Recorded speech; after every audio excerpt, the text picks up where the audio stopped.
Hey everyone, Mike Rosehart here talking to you about residential versus commercial multifamily real estate. And I want to talk to you about the benefits, the cons, the overall analysis and the numbers about whether you buy residential, which is 1 to 4 units, or whether you focus on commercial.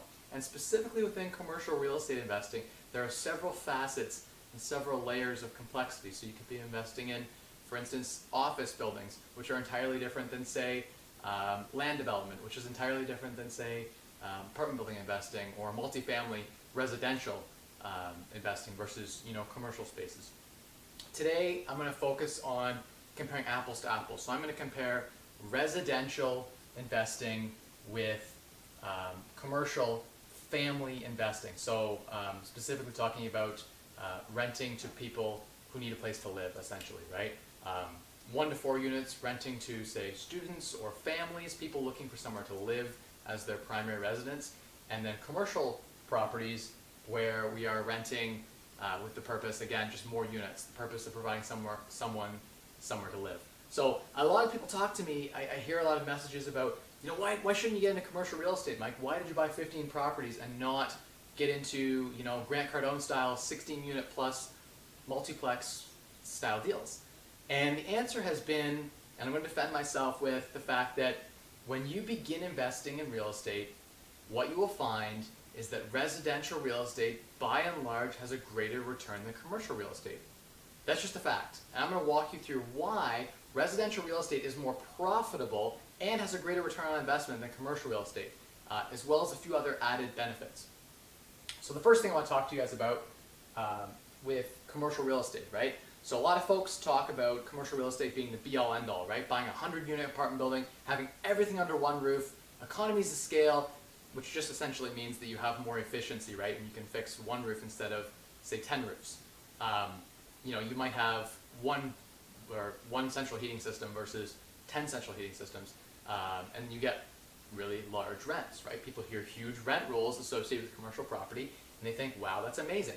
But I'm going to talk to you about a few of the negative pieces associated with commercial real estate and why I think when you're beginning to invest in real estate, so if you don't have a net worth of $1 million, if you haven't really bought 10 properties in your portfolio, I don't think investing in commercial real estate makes a whole lot of sense from a return on investment standpoint, right? So just if your pure goal was return on investment and net cash flow, which I think it should be if you're investing in real estate, and again, it depends on your area. This is based on stuff I've been doing here in London, Ontario. This is stuff from in Canada, right?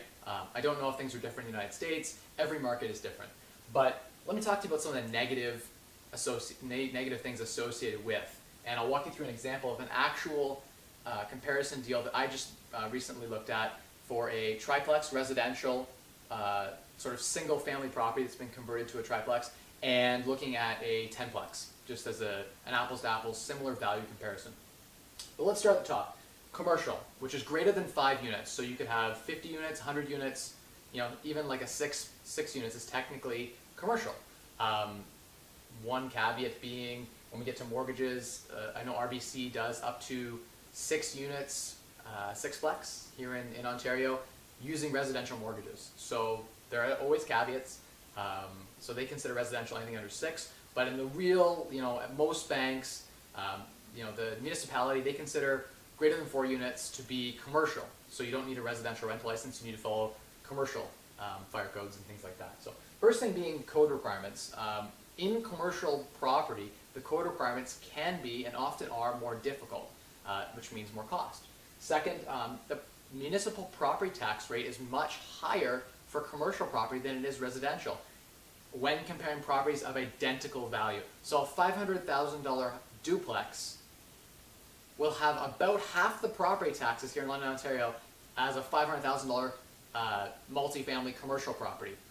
So as a percentage, your cost for property tax is much higher. This makes your return much lower. You get nothing more other than you're just paying higher property taxes. The city has decided that commercial landlords have to pay more. There's a number of reasons why they think that we could debate. Mortgage interest rates. Mortgage interest rates, by and large, if you walk into one of the major five banks today and you ask for a mortgage on a 10plex, so a commercial property, you will tend to pay about 1% higher on your rate currently, or about 25% higher on your interest costs. I can go in and buy a duplex type property and at one of the major banks and pay, say, 2.7% on a 5-year fixed term. The commercial property, for the exact same loan amount, so say you're borrowing $500,000 in both cases, $500,000 duplex and a $500,000 multifamily, the interest cost will be about a quarter higher. And in commercial lending, there are a number of caveats. In residential lending, you can often get your appraisal comped. You can get some of your legal fees if you learn how to negotiate really well. You can get those also comped and free. Essentially, they don't cost you anything. In commercial, not only do you have to pay them, they often won't comp them, but the appraisal fees are $1,500 versus $300 for the same valued property. The appraiser charges by the unit, not by the square footage often. So there's a lot of additional costs associated. In fact, with commercial real estate, they may even ask, and this is very common, they'll say a $1,000 fee a year to review your books. So in a residential mortgage, they don't ask for any of that. They don't ask to review my books. I held everything personally. I don't even need it in a court. With a commercial property, you have to send them your books. You have to hire someone to put together those books, or you can prepare them yourself. But you're paying the bank every year a $1,000 fee associated with that. Additionally, there are additional fees with mortgage financing on commercial properties. So something to consider if you're looking at buying commercial real estate, definitely another negative. Higher admin costs. Again, with commercial real estate, everything is more complex. You often have to hold the commercial property, or you want to hold the commercial property in a tiered corporate structure, which I'll leave for another video to talk about. But it's a 3-tiered corporate structure. And essentially, when you flow that income through the different corporations, there are legal costs to, 1, set up those corporations. 2, there are costs associated with administration to have annual meetings to keep the corporations up to date and that sort of thing. There are certain legalities you have to maintain with the corporation that you don't have to have if you're holding, say, 10 properties personally. Further, there are accounting costs as well as legal costs. So the accounting costs and bookkeeping costs associated with having separate tax returns that you have to file.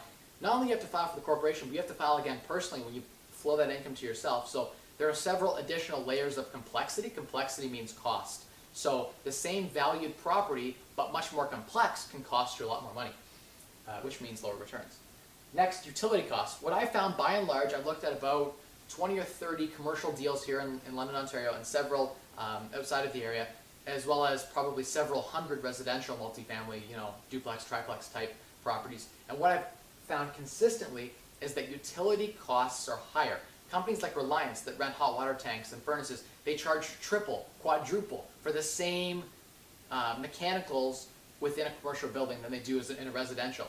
Further, associated with that, you're going to see utility costs are higher because you have so many dedicated meters. So for instance, I'll give you an example. Here in London, Ontario, when you're dealing with Union Gas, they're the local gas provider, one of several within Ontario, and they charge a delivery fee to maintain their gas lines. And it's like $40 a month or something that is on your bill before you use a single cubic meter of gas. So if you have a 10-plex that's separately metered, which is often the case, you'll have several meters going on, you may have 10 Union Gas bills with $40 administrative fees on each one, $400 a month. Whereas if you have a residential duplex with one furnace that's shared between a couple units, what you might find is your utility bills are slightly lower. You don't have those common areas that you do in commercial buildings that you have to have lights on. And often in multi-commercial properties, people are more wasteful. I find, in the common areas, they'll stick it to the man, they'll do some damage in the common hallway, they'll leave the lights on, they're less considerate in commercial properties. What I found, just by and large, people in commercial type properties tend to be less efficient. The utilities are at a minimum 10% higher. Often the case is much, much higher. Let's go on to the next item, insurance. So property insurance, you need to have it. You need to have that liability insurance. You need to have that insurance on your property. You can put certain deductibles in place. If you don't believe in having that coverage, you can have a $5,000 deductible, for instance. But nevertheless, like to like, apple to apple, commercial insurance is significantly more expensive than residential insurance. In the quotes that I've got, and in the examples I've looked at, most properties have triple the insurance cost for a similar sized building. Insurance companies feel safer, putting a liability policy on a duplex than they do on a, for instance, 10-unit building. Even if the square footage is the same, liability coverage is on a per unit basis. There are more families. Even if in this duplex you had 2 5-bedroom units and you had students in them, for instance, the cost is still much better on the residential side. So again, another cost that's higher. There isn't really a line item in commercial that really is speaking to this whole, economies of scale and that things are so much cheaper with commercial property. I haven't found it. In fact, let's talk about, these economies of scale. So they talk about getting one roof repaired as opposed to 10. That's true. But what I found is that most commercial focused contractors are billing at 30 to 40% higher than what I'm seeing on the residential side. So you're going to find more expensive trades if you're looking for quality, residential versus quality commercial trades work. So you can often even pay more for maintenance and repairs. Often property management even will charge slightly more. They'll charge by the unit instead of, in a duplex, they'll give you, I've negotiated better deals on duplexes than I could say on a 6, 8, or 10 plex. So despite even, in the example I'm going to give you, I've seen 10 plexes that have the same gross rent roll as what you'll see in a duplex situation that has, say, 5 and 5 bedrooms, so 10 bedrooms versus 10 units, right? And the rents can be similar sometimes depending on the location. If you're in the right area, the right property, the rent's the same, and yet costs are ballooning on the 10 unit. Everything's more expensive on the 10 unit. So something to consider, something to think about when you're investing in commercial real estate. There are significant costs. Your returns are therefore lower. That's one of the disadvantages. Further, commercial real estate is riskier in the sense that it's more illiquid. It's harder to sell. You have less target audience. So a commercial property is only targeting an investor, whereas a residential duplex could then be sold also not only to an investor, but also a home buyer who might be interested in having their kids move in the lower unit and them living up top. So you have that additional market that's interested in buying those properties. So when you're looking to exit, when you're looking to refinance, you'll have more options when you're looking to sell that property. Again, residential property is just much, much easier to finance from a personal perspective, right? When you're personally guaranteeing. Other thing I want to point out is that it is hard to learn commercial real estate. Commercial real estate, you see a lot of programs, people are talking about residential real estate. How do you learn how to flip? How do you learn how to buy property? But there aren't a lot of programs out there that are focused on how do you effectively run a commercial property, a commercial business. What are the ways in which you optimize? And so it's harder to learn. It's easy to buy a property or two, a duplex, triplex. It's relatable to a home you've always lived in. I think it's one of those things that's just much, much easier to get your hands on. It's much more tangible. It's a greater place to start. So don't start in commercial, I think, at a high level. Much, much better to start in residential. The one point I do want to make, though, is that at a certain point, if you plan to grow beyond, say, 10, 15, 20, 30 properties, when you get to that larger scale, it can then make sense to go into commercial, only because the deal flow on small individual properties is very, very hard to maintain if you're growing quickly. So if you're looking to outlay, say you have $20 million you want to allocate, it's very hard to find 100 good deals, but you could easily go out there and negotiate 2 or 3 good commercial deals. So you have a lot of capital to deploy. You want to build a huge empire. Eventually, commercial real estate is the scaled option. So when you want to scale up, you need to go into commercial. So eventually, if you want to become a real player in real estate, you need to move to commercial. It has a lower return, unfortunately, but that's the nature of the beast, right? If you have $10 million to deploy, you can maybe get, say, 10% return on investment. But if you have $1 billion to deploy, it's much, much harder to maintain that same return on investment, right? And so that's why in commercial, you expect a little bit lower return. In fact, I see a lot of commercial properties more recently that are trading at net negative cash flow. You have to buy these properties 30, 40% down instead of the 15% down. You can do 15% down commercial using CMHC, but oftentimes I'm seeing people put 50% down or fully in cash in these commercial properties. They're parking money, and that whole flow of investor money is dragging down the returns, right? Because there's so much demand that prices are just such that I haven't seen really good deals in London for commercial property. That said, I'm always looking. I'm always open to opportunities. If the numbers work, I'm always ready to take on that type of thing. That's because I've built up the competitive edge, right? Having managed 20 properties and having done all of that, all of those logistics around how do you renovate a property from top to bottom? How do you I've built property before. How do you build from the ground up, right? A residential property. Once you've built those, it's like the Monopoly game, right? Once you've built some houses, then it's time to move into hotels. You don't start with hotels. You don't start with commercial properties. It just, I don't think, makes a whole lot of sense. So that's something to consider. I'm going to rattle off a few points that I just probably forgot to miss. Residential is much more affordable. It's easier to maintain. It's basically the inverse. You have lower property taxes on residential property. Often the fire code requirements aren't as strict on lower residential, single family, duplex, that type of property. I personally really like the sweet spot of large duplex, triplex properties. I find that a nice duplex with a lot of bedrooms, side-by-side units, not stacked. I don't like stacked, I like side-by-side because the tenants don't fight, there's not that noise transfer. I find just you get really quality tenants and your cash flow can be amazing in the right areas. So sometimes you'll see, I'll have a duplex property that's cash flowing $5,000, $6,000, $7,000 a month because it has so many bedrooms. So you can rent to a large, a group or a family with many kids who are willing to pay a little bit more. So that's a huge added advantage, I think. Buying big residential properties, so you're getting the benefits of residential insurance, residential taxes, residential mortgages, you're borrowing like 2-point-something%, and you're buying a behemoth. I bought $1 million residential property that brought in a ton of cash flow, and yet it was they were residential duplexes. So it was two separate properties I was able to register title on, as an example, right? So this is something where you can really gain some competitive edge, and I do really believe, I'm a big believer in buying large residential properties if you can, but once you get that volume of investor capital. So if someone tapped me on the shoulder and said, Mike, let's buy $50 million in property in London, I don't think I could fulfill that order and meet all the criteria using residential property. If you tapped me on the shoulder and said, Mike, let's buy 10 properties this year, no problem. I think that's doable. But at a certain point, you need to move into commercial. Unfortunately, the returns are lower. You have to accept that fact. No one can say, hey, commercial's better than residential. And by the way, Grant Cardone, I don't really agree with him that commercial is always better. In fact, it isn't always better. It does make sense once you're at the size he's at, and I'm sure he's trying to put down residential so he can, borrow a ton of money to fund his commercial deals. And when you get to that size, you can make some deals in commercial space where the point I think he's making is that large deals have greater margins. So $1 million residential deal has great margins, right? The same as $1 million commercial deal does. Buying $50,000 or $100,000 houses gets really tough if you want to scale up and have that volume.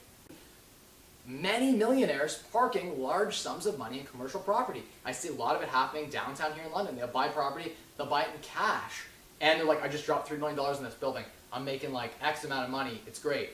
I'm like, if you finance that, you'd be break even. You just paid on a 4 or 5 cap rate. What? Like, that doesn't even make sense.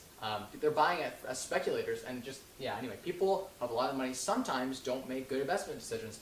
They're swindled and biased by real estate agents and brokers. They just want to make a commission. They just want to sell a property, and so that's a real downside to in commercial investing. If you don't know your numbers, if you don't know the math, and you're trusting someone else, like an advisor, to make those decisions for you. As the saying goes, a fool and his money are soon parted. And I was watching just as an aside before I brought this video up, I was watching a really great movie the other day, and there was a quote in it about, any fool can get rich, but it takes a really intelligent man to be rich, to stay rich. So that's something that's really important. People inherit a lot of wealth and they blow through it all. They win the lottery and they blow through it all because they aren't smart about managing their money. Managing your money is the core of becoming wealthy. If you are good at managing your money, if you're good at running the numbers, and you build that knowledge is more powerful than the wealth that you have, because the money will come to you if you understand how to get that money flowing to you, right? And if you have that mentality, you know how to manage money, you know how to run the numbers, you'll only buy good deals, and you'll make sure that you're doing all right. So at the end of the day, that's what I want to talk about today. I'd love to hear about in the comments what you guys think about commercial real estate investing versus residential. If you like this style of video, I'm trying something new. I've got the whiteboard finally to walk you guys through real examples. If you want me to walk you through more examples, if you want me to talk to you about commercial real estate versus residential real estate in greater depth, let me know in the comments. Tell me what you want to hear about. I'll make the videos that you guys want to watch. So I'm crafting the content for you guys. If you found this valuable, again, please like, share, and subscribe. If you found it valuable, post it on your Facebook. Share it on Twitter. That's going to help me get the motivation to create more videos. I've been really busy lately with doing some taxes and things like that, so I apologize for not creating a daily video. I've been trying to create a video every day. I missed a day. Still trying to crank that out for you guys. I'm making this a priority. I want to help you guys. I want to educate people because the information isn't there. When I was starting out, I didn't have anyone here to share this sort of information with me. There wasn't that free exchange, and I didn't pay for any coaches. So this is something that I'm here for you guys. I'm the guy here sharing this information. So if you're enjoying this, please subscribe and share, and let me know what you think in the comments. Mike Rosehart out. Cheers.